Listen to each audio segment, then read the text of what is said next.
me semble que cet évangile non choisi, évangile de la liturgie d'aujourd'hui, tombe à pic pour l'assemblée que nous formons et après la réflexion que nous venons d'avoir. Vous avez remarqué, les paroles que Jésus prononce dans l'évangile ne s'adressent pas aux apôtres, elles s'adressent à son Père. Dit autrement, c'est une prière, la prière du Fils bien-aimé à son Père.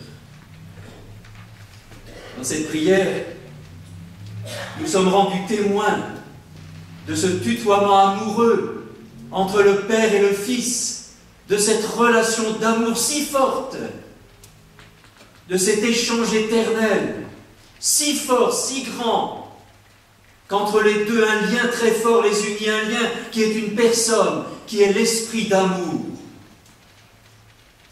Quelle grâce d'avoir pu recevoir cette révélation extraordinaire du Dieu amour, du Dieu communion d'amour, Père, Fils et Saint-Esprit. Nous n'avons jamais fini de nous en émerveiller, nous qui voulons vivre une proximité d'amour avec les personnes malades, handicapées, les personnes blessées, les personnes âgées. Parce que, d'une certaine manière, en contemplant cette communion d'amour entre le Père et le Fils, d'une certaine manière, nous contemplons la source de notre mission, le roc de notre mission, ce qui l'a fait vivre. Nous sommes profondément unis dans les missions d'Église aujourd'hui, nous sommes profondément unis à cette communion d'amour trinitaire. Je veux aller un peu plus loin pour découvrir encore la beauté de ce que nous vivons. Pour qui Jésus prie-t-il en ce moment qui est aussitôt dans le récit de Saint Jean, qui est aussitôt après le dernier repas, juste avant la Passion, à ce moment crucial? Pour qui Jésus prie-t-il? Et c'est dit dans l'Évangile: je prie, Père, je prie pour ceux que tu m'as donnés.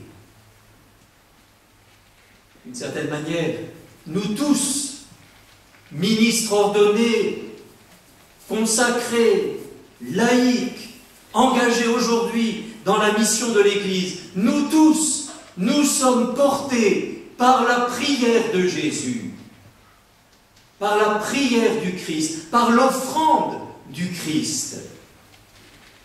Et c'est cette conviction qui a habité le cœur des apôtres et qui leur a donné le courage de vivre leur mission, de prendre la route, de partir à la rencontre de personnes que parfois ils ne connaissaient pas, de peuples que parfois ils ne connaissaient pas, d'oser les voyages.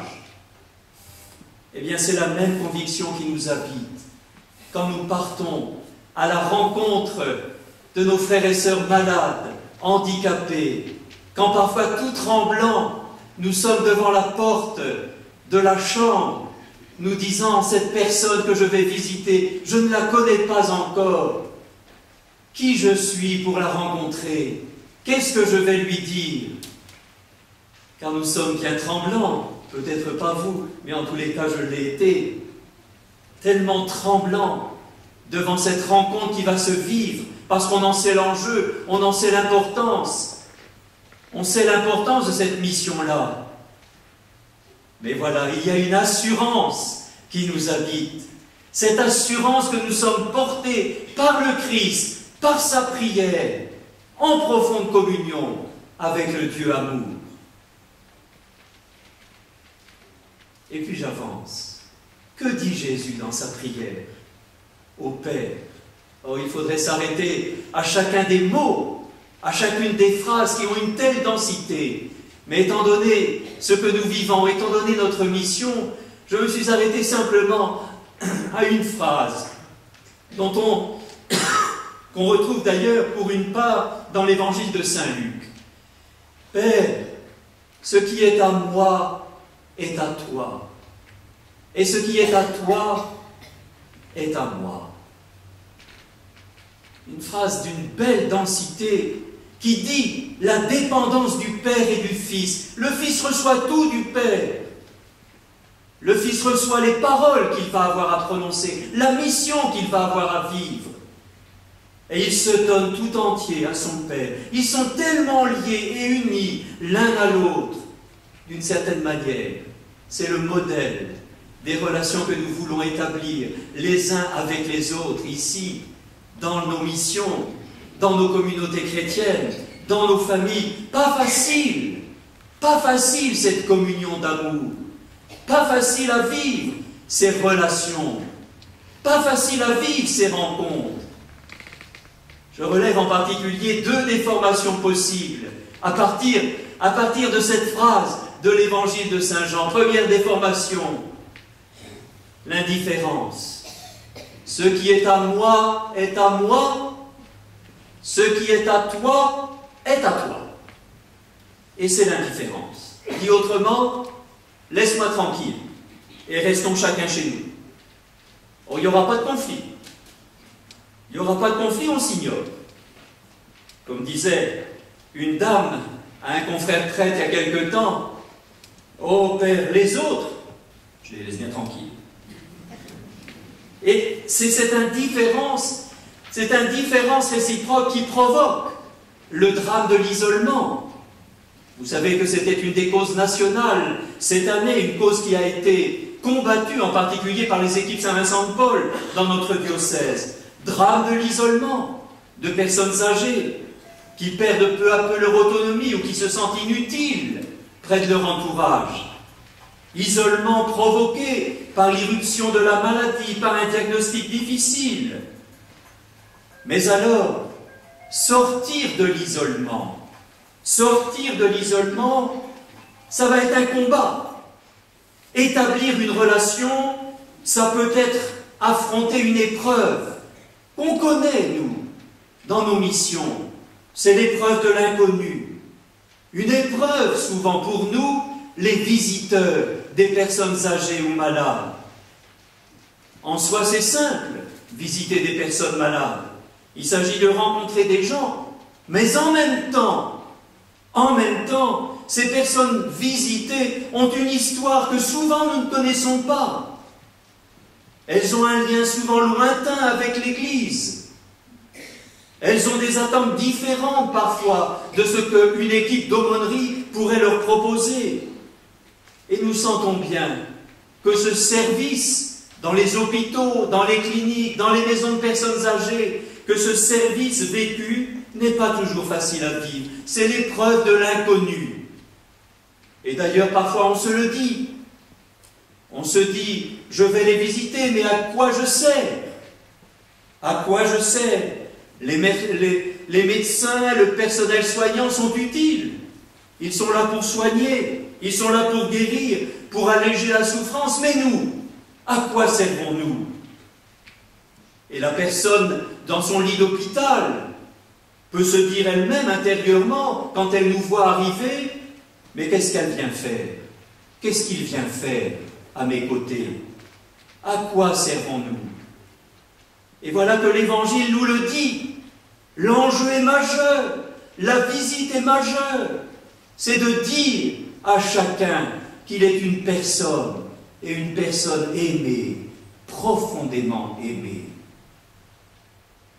La deuxième déformation possible de cette phrase de Jésus, de cette prière de Jésus à son Père, la deuxième déformation possible, ce serait celle-là. Oh, je la dis à ma manière. Et elle conduit à la violence ou au conflit ou à la guerre. Je la dirais comme cela. Ce qui est à moi est à moi. Ce qui est à toi est à moi. Voilà une autre type de relation. Voilà un autre type de relation, mais qui ne produit pas la vie, qui ne conduit pas à l'amour, mais qui conduit au conflit. Je ne veux pas échanger, je veux posséder. Je veux posséder. C'est l'origine de tous les conflits, des divisions familiales, des heurts entre groupes, des heurts entre personnes, à l'intérieur d'une communauté chrétienne. Je me prends pour ce que je ne suis pas. Et je veux prendre ce que l'autre a. Quand je visite une personne malade ou personne handicapée, comment j'essaie d'être moi-même?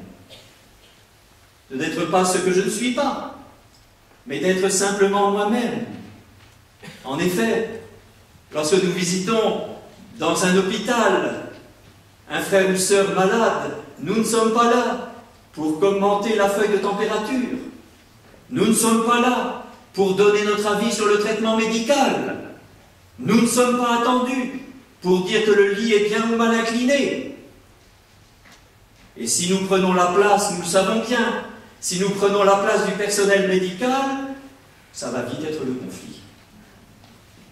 Nous ne sommes pas là pour faire des actes médicaux, mais nous sommes là pour être profondément nous-mêmes, c'est-à-dire rencontrer des personnes et des personnes qui dépassent le cas médical, des personnes qui ne sont pas que malades, des personnes avec qui je peux parler de la vie du village d'où elle vient, de la famille, de notre avenir. Et c'est tellement important de parler d'autre chose que de leur maladie. Tant de choses qui font la vie, la famille, les voisins ou la vie du monde. Et alors, quand cette rencontre est vécue, dans la vérité des personnes, quand cette rencontre est vécue, elle a un poids que nous n'imaginons pas, un poids de gloire que nous n'imaginons pas. Il a fallu la parole du Christ pour pouvoir l'entendre. Il a valeur d'éternité. Elle a valeur d'éternité, cette visite. J'étais malade, dit le Seigneur, et tu m'as visité. Oui, cette attitude que le Christ propose dans l'Évangile, c'est celle de l'amour. On la comprend en regardant Jésus. C'est la communion, l'échange, la dépendance réciproque. Ce qui est à moi est à toi. Ce qui est à toi est à moi. C'est un échange à établir sans cesse. D'une certaine manière, la relation, c'est le secret d'une vie heureuse, d'une vie humaine heureuse, d'une vie chrétienne réussie. En effet, c'est peut-être cela, le message dont nous sommes porteurs. Nous sommes faits pour la relation, nous sommes faits pour l'échange, nous sommes faits pour la communion. C'est la beauté de ce que Jésus nous révèle en nous donnant à contempler ce mystère de l'amour qui l'unit à son Père dans l'Esprit Saint, la beauté de cet amour trinitaire. Chers amis, nous en sommes porteurs. Rendons grâce au Seigneur d'être porteurs de ce message si beau et d'avoir été choisis pour cette mission si belle que nous remplissons près de nos frères et sœurs malades, handicapés ou âgés. Rendons grâce. Amen.